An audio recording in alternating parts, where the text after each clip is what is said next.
Hello, welcome to SCOD class. A thank you to Dr. Sadler and my patrons who pay me to do what I do for you and me. Today I want to start by talking about culture and our cultural traditions and how they change throughout time. Here's a diagram. I don't know if you can see that. As you can see in the diagram, old ideas and old traditions rarely stay the same.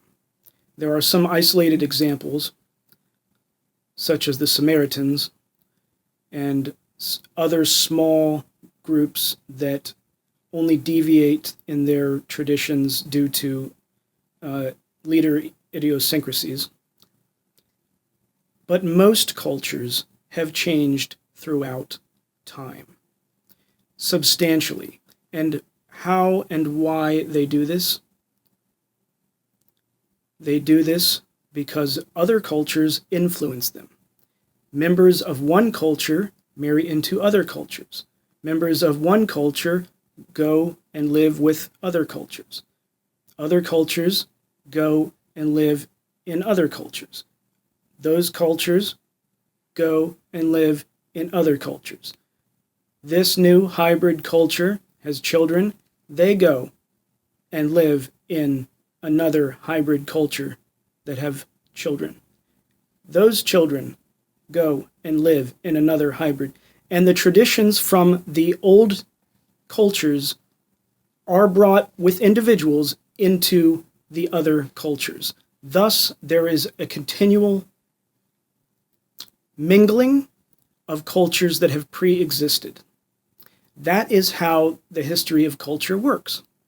So purists are just usually wrong about their idea that somehow they can make a culture stay the same. This has never been the case. There might be a few ideas that you could say have remained the same that might be also common to many humans in other cultures. So I invite you to think about this, and I challenge you to, try to contradict that reasoning.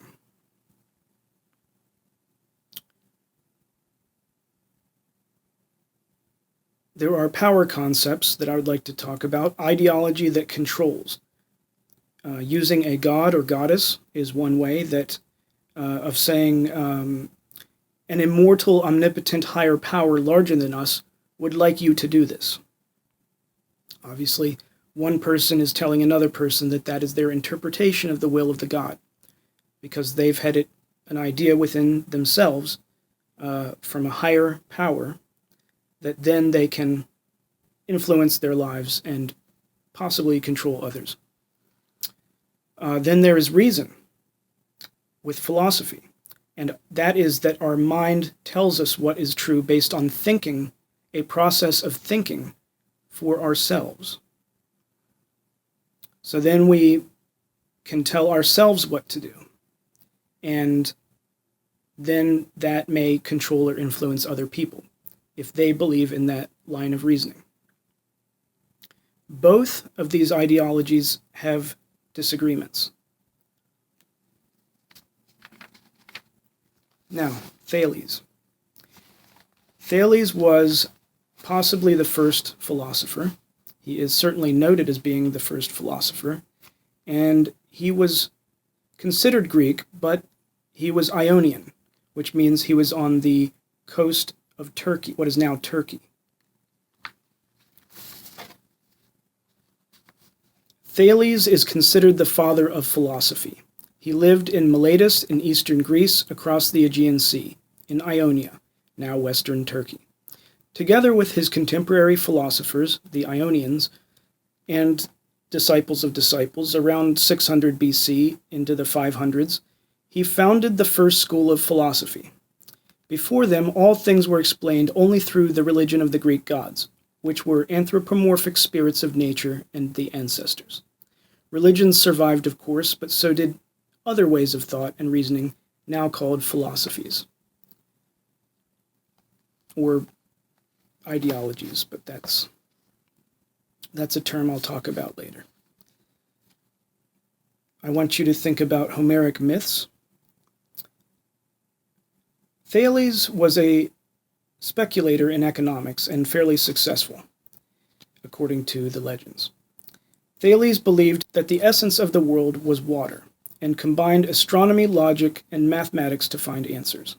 The monists under Thales were interested in archy, and that one prime element existed that is irreducible. So in other words, one element makes all the things in this material world. And Thales believed that was water. He also believed that souls exist immortally. And this is a concept that they have in common with the religions a lot of times. And Plato likes to talk a lot about that. Possibly as a way of unifying culture with religion and this new, what we would call later, scientific type of reasoning. Now I would like to read from Socrates to Sartre. What is permanent in existence? We do not know as much as we would like about Thales of Miletus. He left no writings. All that is available is fragmentary references made about him by later writers who recorded memorable incidents in his career. He was a contemporary of Solon, and the years of his life are set between 624 and 546 BC.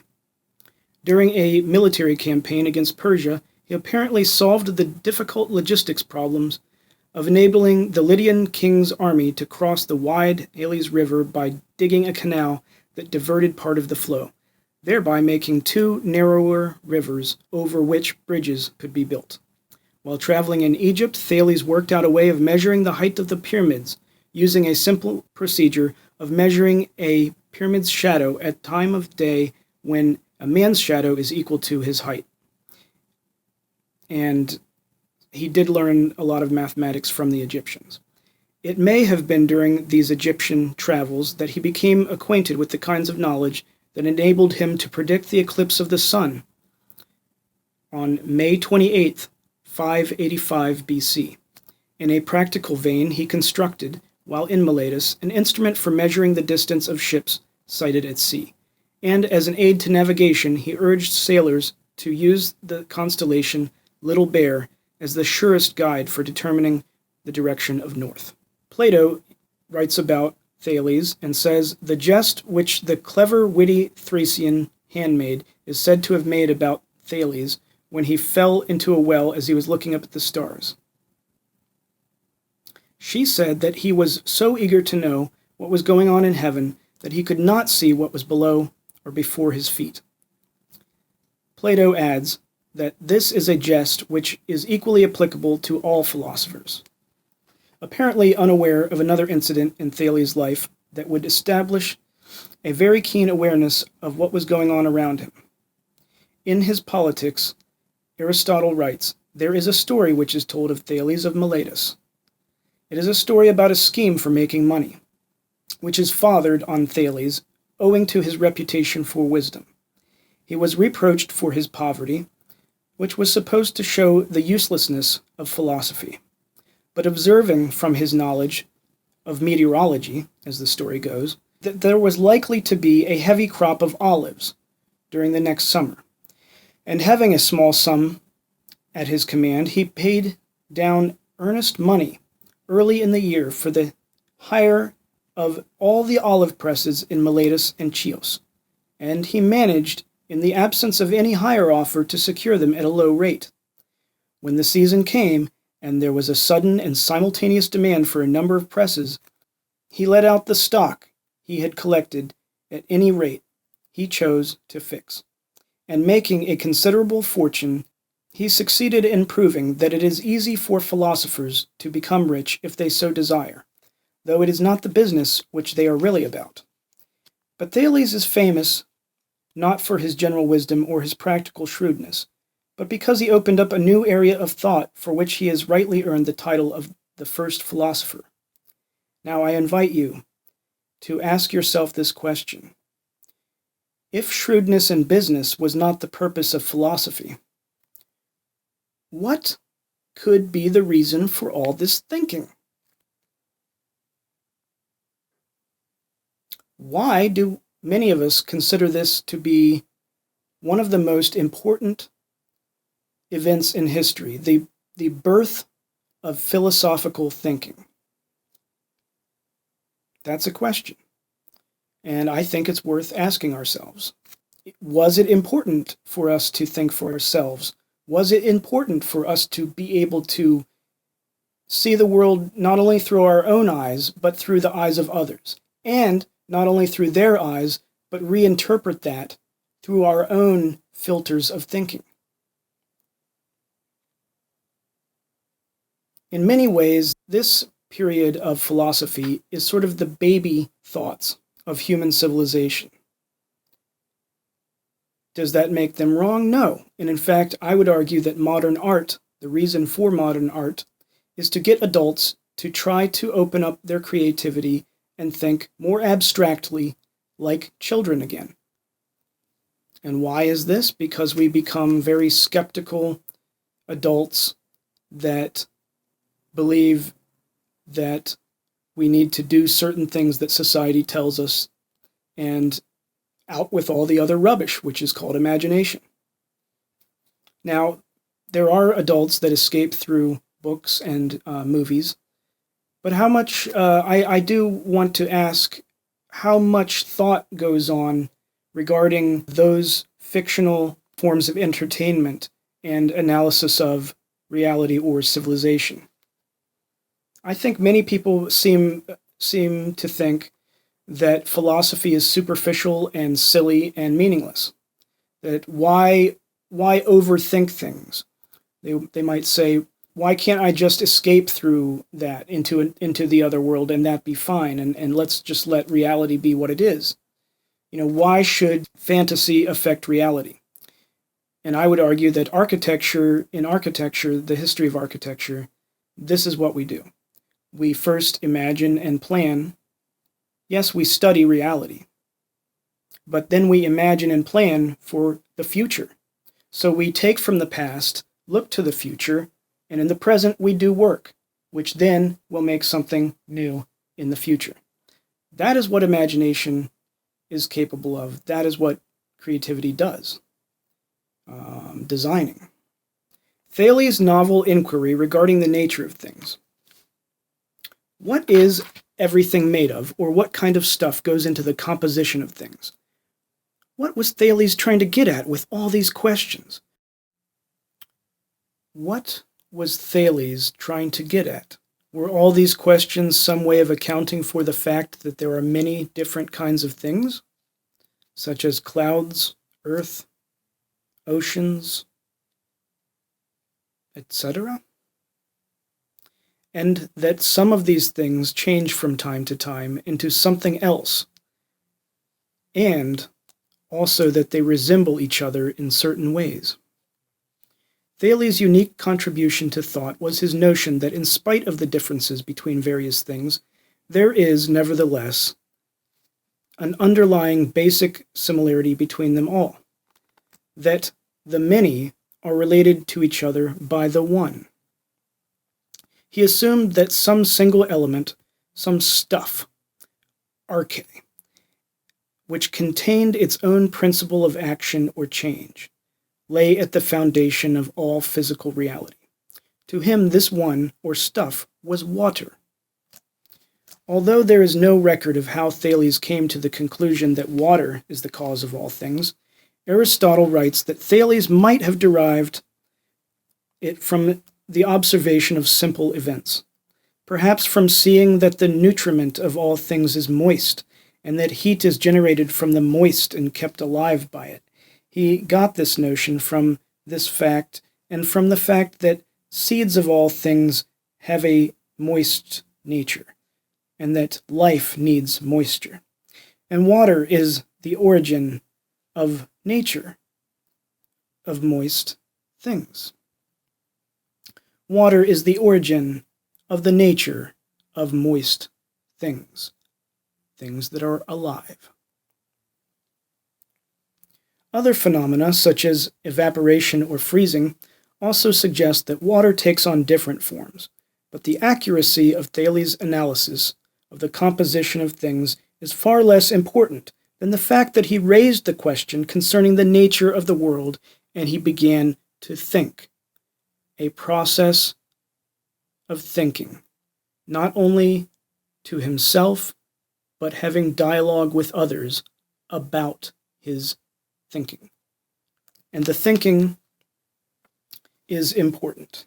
As I said before, in architecture, thinking is critical for planning. Thales shifted the basis of thought from a mythological base to one of scientific inquiry.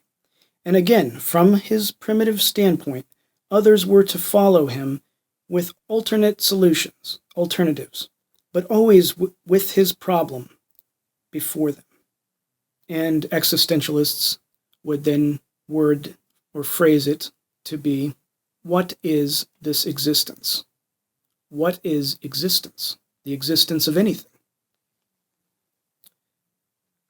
Anaximander. Anaximander was a young contemporary and pupil of Thales. He agreed with his teacher that there is some single basic stuff out of which everything comes. Unlike Thales, however, Anaximander said that this basic stuff is neither water nor any other specific or determinate element, arguing that water and all other definite things are only specific variations or offshoots of something which is more primary. It may very well be, he thought, that water or moisture is found in various forms everywhere, but water is only one specific thing among many other elements, and all these specific things require that there be some elementary stuff to account for their origin, the primary substance out of which all these specific things came from, said Anaximander. And this thing may be an indefinite or boundless realm, which we now call microscopic, or at least that is one interpretation of this line of thinking. Whereas actual things are specific, their source is indeterminate, and whereas things are finite, the original stuff is infinite or boundless. Besides offering a new idea about the original substance of things, Anaximander advanced the enterprise of philosophy by attempting some explanation for his new idea. Thales had not dealt in much detail, as far as we can tell, with the problem of explaining how the primary stuff became the many things that we see in the world, but Anaximander addressed himself precisely to this question. Although his explanation may seem strange, it presents an advance in knowledge, the sense that is an attempt to deal with known facts from which hypotheses or hypothesis can be formulated instead of explaining natural phenomena in mythical and non-debatable terms. The reason why I pronounce hypothesis the way I do, hypothesis, I sometimes say it that way. That's not really how I say it. I do say hypothesis. But in lectures, I say hypothesis to explain the word origin. Hypo meaning before, and thesis meaning explanation of the concept. An attempt to answer the question that comes before. Still, what Anaximander has to say about the origin of things has the flavor of bold speculation, for in describing the indeterminate, boundless, as the unoriginated and indestructible primary substance, he speaks of this as also having eternal motion. As a consequence of this motion, the various elements come into being as a separating off from the original substance, and thus there was an eternal motion in which the heavens came to be. But first warm and cold were separated off, and from these two came moist, and then from these came earth and air. Anaximander then tried to account for the heavenly bodies and air currents around the earth in what appears to be a mechanical explanation of the orderly movement of stars. He thought that the earth was cylindrical in shape, in contrast to Thales, who thought it was a flat disk and floated on water. Coming to the origins of man, Anaximander said that life, including man's, comes from the sea, and that in the course of time living things come out of the sea to dry land. he suggested that man evolved from creatures of a different kind, using as his argument the fact that other creatures are quickly self-supporting, whereas man alone needs prolonged nursing, and that, therefore, man would not have survived if this had been his original form. Surely the sharks would have eaten us. Commenting on Anaximander's account of the origin of man, Plutarch writes that Syrians actually revere the fish as being of similar race and nurturing. In this, they philosophize more suitably than Anaximander, for he declares that not fishes and men came into being in the same parents, but that originally men came into being inside fishes, and that after having been nurtured there, like sharks, and having become adequate to look after themselves, they then came forth and took to the land. Returning again to the vast cosmic scene, Anaximander thought that there were many worlds and many systems of universes existing all at the same time, all of them perishable, there being the constant alternation between their creation and destruction. This cyclical process was for him a rigorous necessity, as the conflict of opposite forces in nature caused what he called poetically an injustice requiring their ultimate destruction. In the only sentence from his writings that has survived, Anaximander gathers up his chief thought by saying, again somewhat poetically, that from what source things arise, to that they return of necessity when they are destroyed. For they suffer punishment and make reparation to one another for their injustice according to the order of time. And Anaximenes said that the primary element was air. And if you think about it, that is not too different from what Anaximander said, and he has his own ways of explaining it, but basically, if you think about air as being an unseen substance, that is very similar to what atoms and molecules are. The microscopic world is indeed what the particles of air are made of. So perhaps they were not too childish after all. Thank you, and have a wonderful, wonderful life.